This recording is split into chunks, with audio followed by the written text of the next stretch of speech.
ఓం శ్రీ గురుభ్యో నమః. శని వక్రగతి. శని వక్రగతి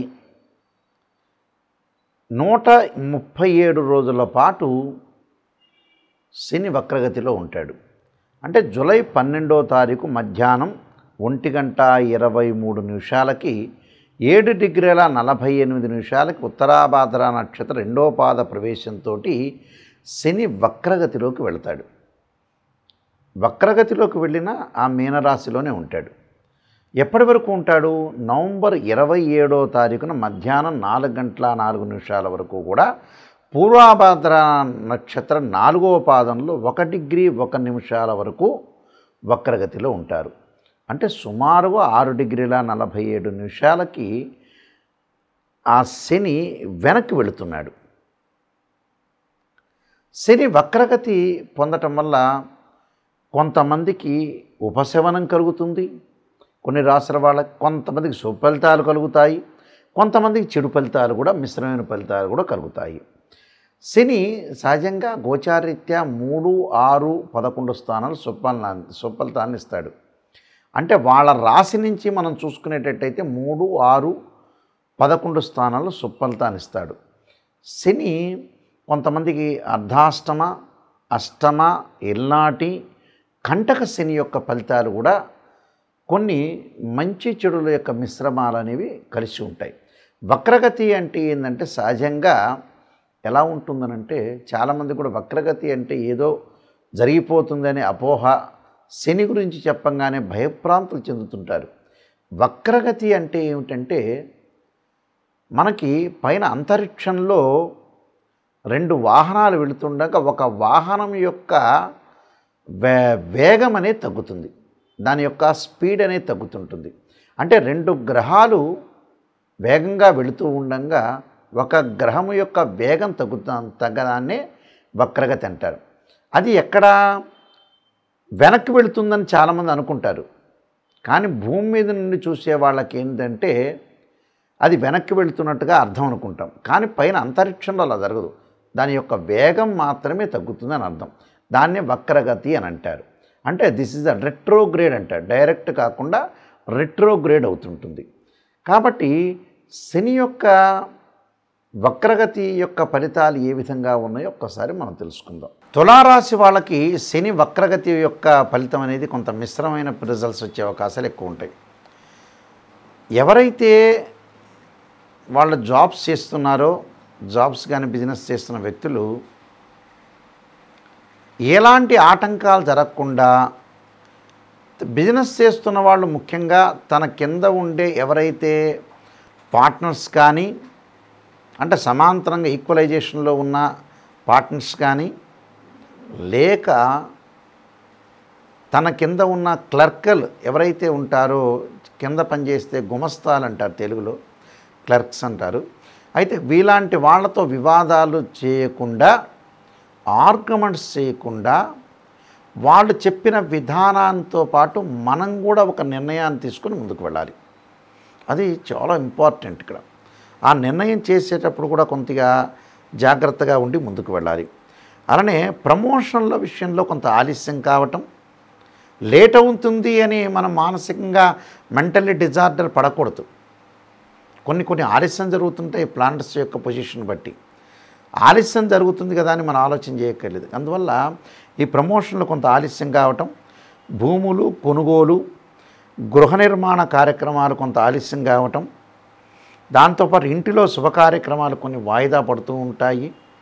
అలానే తల్లిదండ్రులు సోదరుల మూలకంగా కొన్న గ్రామీణ వ్యవహారాలు, కోర్టు సమస్యలు, కొన్ని చికాకులు కలిగే అవకాశాలు ఒకటి ఉంటాయి. అలానే అనవసరంగా స్త్రీలతోటి సంబంధ బాంధవ్యాలు, స్త్రీలతో కొన్ని గొడవలు, డిస్ప్యూట్స్ కాకుండా చూసుకోవాలి. అంటే ఏది కూడా వైరం లేకుండా, అంటే డిఫరెన్స్ ఆఫ్ ఒపీనియన్స్ లేకుండా వైఫ్ అండ్ హస్బెండ్ రిలేషన్ అనుకోవచ్చు. అలానే సంతానపరంగా కొన్ని ఇబ్బందులు కలిగే అవకాశాలు ఎక్కువ ఉంటాయి. సంతానం లేని వాళ్ళు బాధపడటం, ఇలాంటి విషయాల్లో మనం మానసికంగా కుంగిపోకూడదు, మానసికంగా మనం డిజార్డర్ చేసుకోకూడదు. ఈరోజు జరగకపోతే రేపు జరుగుతాయి. ఈరోజు ఈ కొన్ని రోజుల పాటు బాగలేకపోతే ఎప్పుడూ జీవితం అంతా కూడా అలానే ఉండదు. కొన్ని మార్పులు జరుగుతూ ఉంటాయి. ఆ మార్పుల్ని కూడా మనం చూడాలి. చూసి ముందుకెళ్ళటం అనేది చాలా మంచిది. అలానే ప్రమోషన్లు, అయ్యో నాకు ప్రమోషన్ రాలేదు, నేను ఎంతో ఇబ్బంది పడుతున్నాను, ఈ నెలలో ప్రమోషన్ వచ్చేది అని అనుకుంటారు. బట్ ఆలస్యం జరిగే అవకాశాలు ఒకటి ఉంటాయి. అంటే పనులలో ఆలస్యం అంటే ఎలాంటి ఇబ్బందులు మీరు పడాల్సిన పని లేదు, ఆతృత పడాల్సిన పని ఏం లేదు. 1-2 రోజులు లేదా వారం రోజులు 1 మంత్ కొంత పోస్ట్ పోన్ జరుగుతుంటుంది. పోస్ట్ పోన్ అయింది కదా అని మనం ఇబ్బంది పడాల్సిన పని లేదు. సందర్భము సమయము కొంత ఉంటుంది, అది ఆలోచన చేయాలి. అంటే వివాహాది సంబంధాలు చూడటానికి కూడా వాయిదాలు పడుతుంటాయి. అంటే ఒక అబ్బాయిని అమ్మాయిని మనం చూడాలంటే కూడా వాయిదా పడే అవకాశాలు ఎక్కువ ఉంటాయి. వాయిదా పడుతుంది, నాకేదో జరుగుతుంది, ఏదో జరగలేదు అనేది ఆలోచన చేయొద్దండి. ప్రయాణాలు వాయిదా పడతాయి, వృత్తి ఉద్యోగాల్లో ప్రమోషన్లు వాయిదా పడతాయి, నూతన ఉద్యోగాలు నూతన వ్యాపారాలు చేయాలనుకున్న వ్యక్తులు కూడా వాయిదాలు పడే అవకాశాలు ఎక్కువ ఉంటాయి. అలానే మనం ఆతృత పడక్కర్లేదు. వాయిదా అనేది పోస్ట్ పోన్ జరుగుతుంది. బట్ పోస్ట్ పోన్ జరుగుతుంది కదా అని మనం మనకేదో జరిగిపోతుందని ఆలోచన చేయక్కర్లా. ప్రతి పనిలో కూడా లేట్ అయినా కూడా సక్సెస్ అయ్యే అవకాశం ఖచ్చితంగా ఉంటుంది. ఈ దోషం పోవటానికి ఖచ్చితంగా నేను ఒక పరిహారాలు చెప్తాను. ఆ పరిహారాలు మీరు పాటించండి, మీకు సుఫలితాలు జరిగే అవకాశం ఖచ్చితంగా ఉంటుంది. ఆ శని యొక్క దోషం ఖచ్చితంగా మీకు పోతుంది. శని మనకి మరింత మేలు చేయాలంటే ప్రత్యేకంగా కొన్ని పద్ధతులను పాటించాలి. చాలామంది కూడా శని గురించి ఏం చేస్తారంటే, శని వక్రగతిలో ఉన్నాడు, మాకు రుజుమార్గంలో ఉండగా అంటే డైరెక్ట్ కానీ రిట్రోగ్రేడ్గా కానీ ఉన్నప్పుడు ఏం జరగబోతుంది, దానికి ఎలాంటి మనం పరిహారాలు చేసుకోవాలని చాలామంది కూడా ఆతృత పడుతుంటారు. శని అనుభవాన్ని తెచ్చే గ్రహం నిజం చెప్పాలంటే. ఈ శని అనుభవాన్ని తెచ్చే గ్రహము మనం ఎలాంటి పరిహారాలు చేసుకోవాలి, చాలామంది కూడా వివిధ పరిహారాలు చేస్తుంటారు. వివిధ పరిహారాల్లో మేము పరిహారం చేసినా జరగట్లేదు గురువుగారు, నాయకంటి గారు, మరి ఏం చేయాలని కొంతమంది చాలామంది ఉద్దేశంతో కలిగిన వ్యక్తులు చాలామంది ఉంటారు. వాస్తవంగా రియలిస్టిక్గా శని యొక్క పరిహారాలు ఏం చేయాలి, అందరికీ తెలిసినట్టుగా శని తైలాభిషేకం చేస్తారు. శనివారం రోజున ఆ నువ్వుల నూనెతో అభిషేకం చేయటం, అలానే తెలలతోటి అభిషేకం చేస్తూ ఉంటారు సహజంగా. దానిలో కూడా ఏం తప్పేం లేదు. ఇప్పుడు శని జపం అనేది ఒకటి ఉంటుంది, ఆ శని జపం చేసుకోవచ్చు, తప్పేం లేదు. 19,000 సార్లు వేదోక్త మంత్రంతో శని జపం బ్రాహ్మణోత్తములతో చేయటం ఒక పద్ధతి. చేసిన తర్వాత దానికి దశాంశ క్షేత్రర్పణం చేయటం, అలానే తెలలతోటి నువ్వులతోటి శనికి హోమం చేయాలి. అది చేయటం కూడా చాలా మంచిది. దాని తర్వాత రుద్రాభిషేకం చేసేటప్పుడు ఏం చేయాలంటే, రెండో పరిహారం నేను చెప్పేది ఏంటంటే, నలుపు శివలింగం ఉంటుంది. శనికి ప్రీతికరమైన నలుపు శివలింగానికి రుద్రాభిషేకం చేయాలి. రుద్రాభిషేకం చేయటం అనేది చాలా మంచిది. దానిలో ఇంకో పాశుపదాస రుద్రాభిషేకం చేస్తే చాలా విశేషమైన ఫలితాలు వస్తాయి. మూడో పరిహారం ఏమిటి అంటే, మంత్రాన్ని చదువుకోవటం, ఉచ్చరించటం. అంటే శ్లోకం అంటారు, మంత్రానికి శ్లోకానికి చాలా డిఫరెన్స్ ఉంటుంది. మంత్రం అనేది ఎప్పుడు కూడా స్వరంగా చెప్పాలి, శ్లోకం అనేది మామూలుగా చదువుకోవచ్చు. ఏమిటి అందరికీ తెలిసినట్టుగా నీలాంజన సమాభాసం రవిపుత్రయమాగ్రజం ఛాయా మార్తాండ సంభూతం తం నమామి శనీశ్వరం అనే మంత్రాన్ని చక్కగా చదువుకోవచ్చు శనివారం రోజున. ఇది మూడోది. నాలుగో విషయం ఏమిటి అంటే, ఆరోగ్యపరంగా ఇబ్బందులు కలుగుతున్న వాళ్ళు, పనులల్లో కొంత ఆలస్యం కలిగిన వాళ్ళు. ఎందుకంటే శని 2.5 సంవత్సరాల నుంచి ఒక రాశి నుంచి మరొక రాశికి మారుతుంటుంది. శని ఆయుష్కారకుడు అంటారు. అంటే పనులన్నీ ఆలస్యం జరుగుతూ ఉంటుంటాయి. అంటే విద్యలో కానీ ఉద్యోగంలో కానీ ప్రతి పనిలో కూడా ఆటంకం కలిగి డిస్టర్బెన్స్లు, ఆరోగ్యపరంగా హెల్త్ పరంగా ఇబ్బందులు, ఆయు ప్రమాణం తగ్గటము, చికాకులు కలిగే అవకాశాలు ఎక్కువగా ఉండటం, రకరకాల అంటే వివాహ ప్రయత్నాలు సఫలీకృతం కాకపోవటం, భార్యాభర్తల మధ్యలో అనుబంధం కరెక్ట్గా లేపటం, కోర్టు సమస్యలు, ప్రతిదీ కూడా ఒక సమస్యగా వచ్చే అవకాశం ఉంటుంది. కాబట్టి వాళ్ళు తప్పకుండా ఒక పురాతనమైన ప్రక్రియ అనేది ఒకటి ఉంది. అంటే మా తండ్రి గారు, మా తాతగారు చెప్పిన కొన్ని పురాతనమైన ప్రక్రియలు అనేవి ఒకటి ఉన్నాయి. దానిలో శనివారం రోజున చాలా ఇంపార్టెంట్ పాయింట్, ఇది అందరూ గుర్తుపెట్టుకోవాల్సిన పాయింట్. శనివారం రోజున తలస్నానం చేయాలి ప్రాతకాలంలోనే. శని హోర అని ఉంటుంది.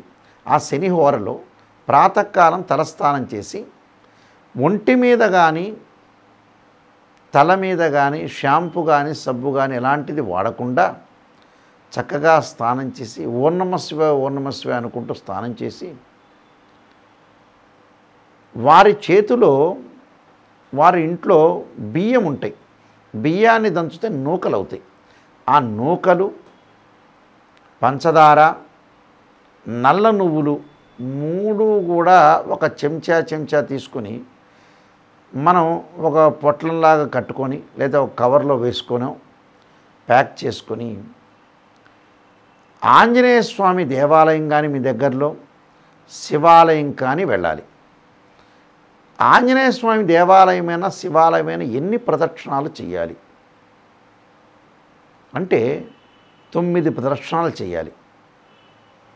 ఓం నమః శివాయ ఓం నమః శివాయ అనుకుంటూ 9 ప్రదక్షిణాలు చేసిన తర్వాత ఆ నూకలు అంటే బియ్యాన్ని దంచిన నూకలు, పంచదార, చక్కెర అంటారు, అలా నల్ల నువ్వులు ఒకచోట ఆ గుడిలో దేవాలయంలో వెయ్యాలి. ఒక మూలకి, ఆ మూలకి ఎక్కడ చీమలు, నల్ల చీమలు ఉన్న చోట వేస్తే చాలా శ్రేష్టం. నల్ల చీమలు ఉన్న చోట వేయటం వల్ల, ఆ నల్ల చీమలు తినటం వల్ల మనకు శని యొక్క దోషం అనేది పోతుంది. ప్రదక్షిణ చేసేటప్పుడు కూడా ఓం నమః శివాయ పంచాక్షరి చేయాలి. ఇలాగా వీలైతే మనకి గోచారరీత్యా కానీ జాతకరీత్యా కానీ అర్ధాష్టమ శని కానీ అష్టమ శని కానీ అలానే మనకి ముఖ్యంగా వచ్చే ఎల్నాటి శని కానీ కంటక లేదా పొంగు శని అంటే 10వ స్థానంలో శని ఉంటే కంటక లేదా పొంగు శని అంటాం మనం. అర్ధాష్టమ శని అంటే 4వ స్థానంలో శని ఉండడాన్ని అలానే అర్ధాష్టమ శని అంటారు. అష్టమ శని అంటే 8వ స్థానంలో శని ఉంటాం. కంటక లేదా పొంగు శని అంటే 10వ స్థానంలో శని ఉండటం. ఎల్నాటి శని అంటే తన ఉన్న రాశిలోను తన వెనక రాశిలోను ముందు రాశిలోను శని ఉంటే దాన్ని ఎల్నాటి శని అంటారు. వీళ్ళందరూ కూడా 12 శనివారాలు 9 ప్రదక్షిణాలు చేయాలి. 12 × 9 108 సార్లు ప్రదక్షిణాలు చేసి ఇలాగ నేను చెప్పినట్టుగా విధానంగా నూకలు, పంచదార, నల్ల నువ్వులు చీమలకు పెట్టడం వల్ల శని యొక్క దోషం అనేది ఖచ్చితంగా పరిహారం అవుతుంది. ఇవన్నీ కూడా మీరు తప్పకుండా చేయండి. వీలైతే నల్లని ద్రాక్ష, నల్లని నువ్వులు, నల్లని వస్త్రము, నల్లని గొడుగు కూడా శనివారం రోజు దానం చేయటం వల్ల కూడా మంచి సుఫలితాలు జరిగే అవకాశం ఖచ్చితంగా ఉంటుంది. మీకు అందరికీ కూడా మంచి జరగాలని ఆశిస్తూ సర్వే జనా సుఖినో భవంతు.